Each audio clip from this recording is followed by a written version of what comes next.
Hello बच्चों, आज हम कक्षा चौथी का पाठ पांचवा दोस्त की पोशाक के प्रश्न उत्तर देखेंगे। इसके पहले भाग में हमने पाठ के बारे में देखा था, पाठ को पढ़ा था। आज हम इसके प्रश्न उत्तर देखेंगे।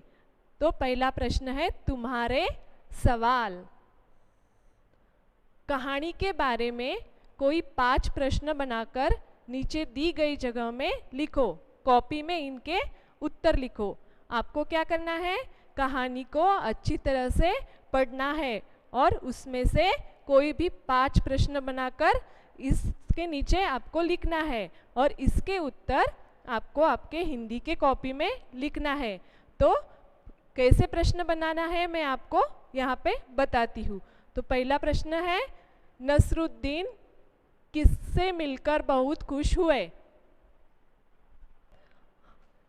तो पहला प्रश्न, नसरुद्दीन किससे मिलकर बहुत खुश हुए। नसरुद्दीन जमाल साहब से मिलकर बहुत खुश हुए।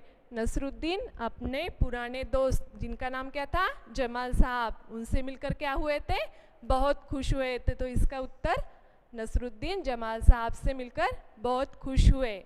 दूसरा प्रश्न है, नसरुद्दीन ने हुसैन साहब से क्या कहा।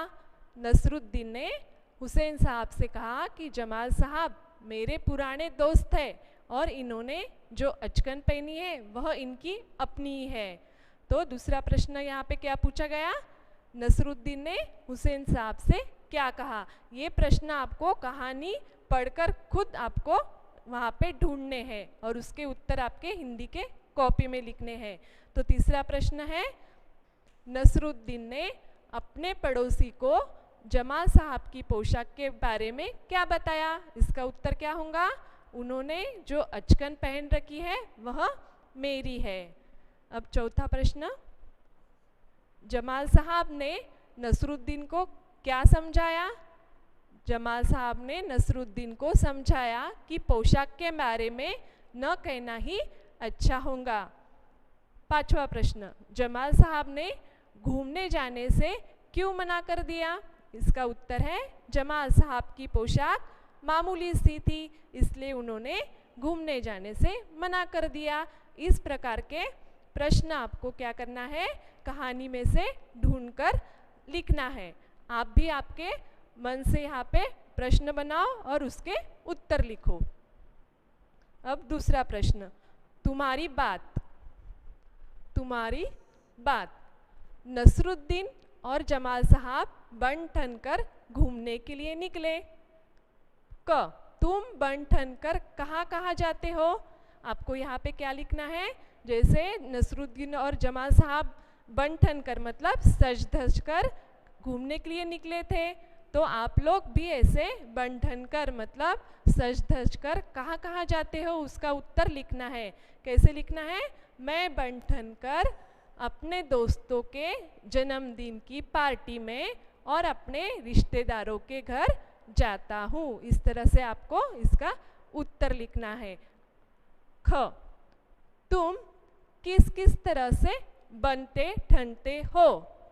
तो इसका उत्तर क्या लिखेंगे, मैं नहा धोकर नए कपड़े पहनता हूँ, कंघी करता हूँ तथा पॉलिश किए जूते पहनता हूँ। यहाँ पर आप क्या कर सकते हो, आपकी बातों में आप खुद अपना उत्तर यहाँ पे लिख सकते हो। अब दूसरा प्रश्न देखते हैं, तुम्हारी समझ से। उसमें है क, तीसरे मकान से बाहर निकलकर जमाल साहब ने नसरुद्दीन से क्या कहा होगा। तो इसका उत्तर क्या है, जमाल साहब ने कहा होगा कि मैंने अचकन के बारे में कुछ न कहने को कहा था, फिर भी तुमने उसका जिक्र ही क्यों किया। ख, जमाल साहब आपने मामूली सी कपड़ों में घूमने क्यों नहीं जाना चाहते होंगे।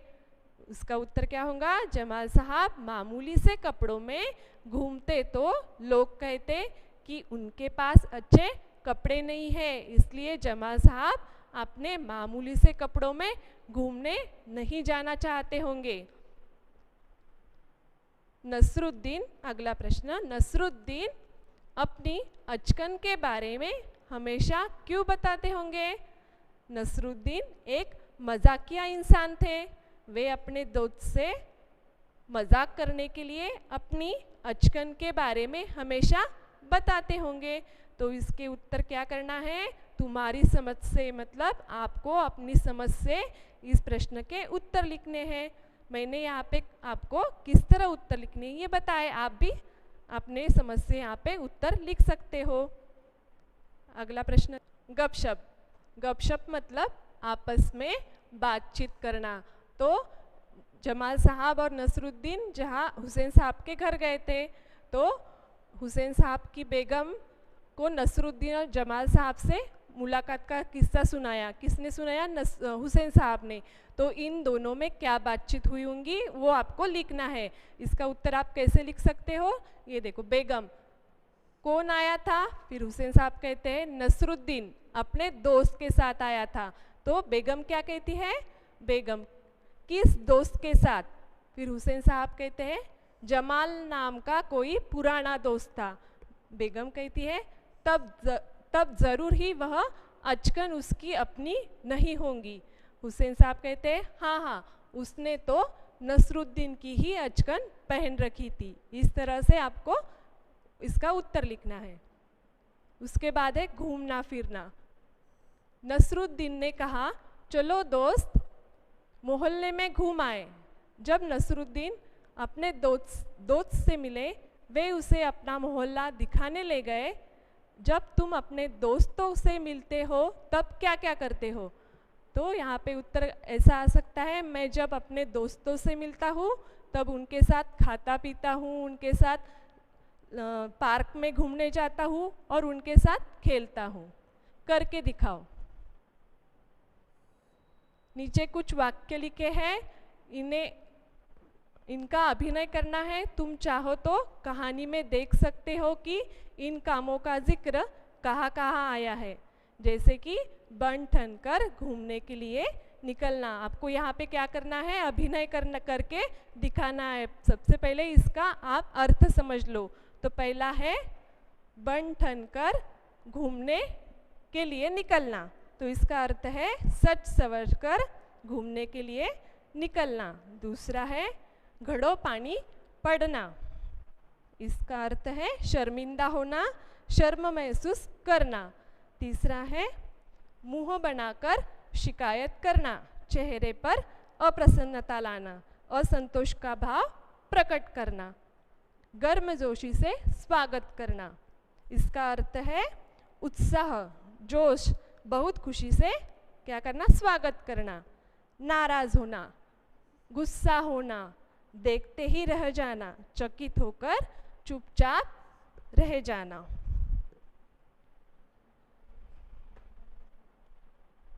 इसके बाद है घड़ो पानी पड़ना। घड़ो पानी पड़ना।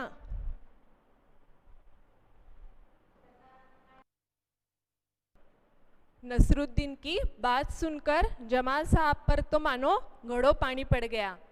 घड़ो पानी पड़ना एक मुहावरा है। इसका क्या मतलब हो सकता है? पता लगाओ। तुम इसका मतलब पता करने के लिए अपने साथियों या बड़ों से बातचीत कर सकते हो या शब्दकोश देख सकते हो। घड़ो पानी पड़ना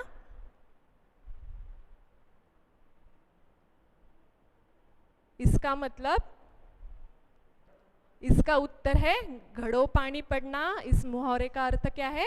बहुत लज्जित होना। इस मुहावरे को सुनकर मन में एक चित्र सा बनता है। तुम भी किन्हीं दो मुहावरों के बारे में चित्र बनाओ।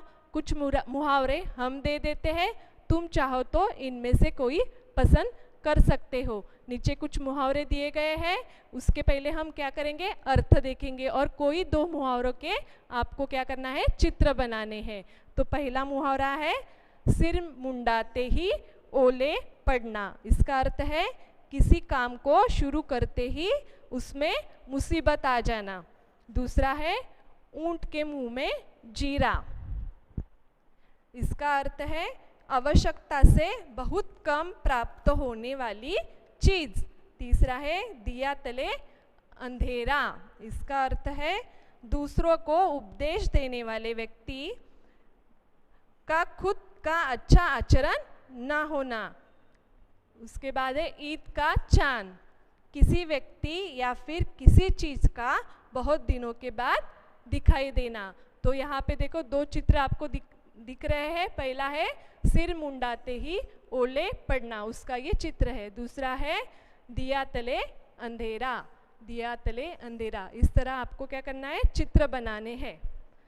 उसके बाद है कौन है कैसा, कौन है कैसा। नसरुद्दीन एक भड़कीली अचकन निकाल कर लाए। भड़कीली शब्द बता रहा है कि अचकन कैसी थी। भड़कीली क्या बता रहा है कि अचकन कैसी थी। अचकन कैसी थी, भड़कीली।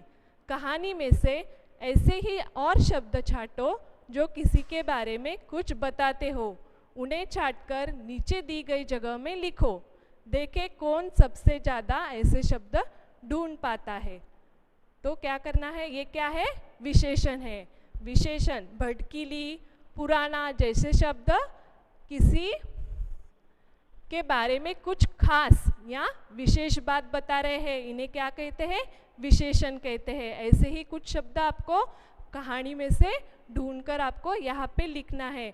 जैसे इसके उत्तर क्या हो सकते हैं, पुराना दोस्त, मामूली सी पोशाक, खास दोस्त, कैसी अकल, अन्य पड़ोसी, अपनी अचकन, यह अचकन।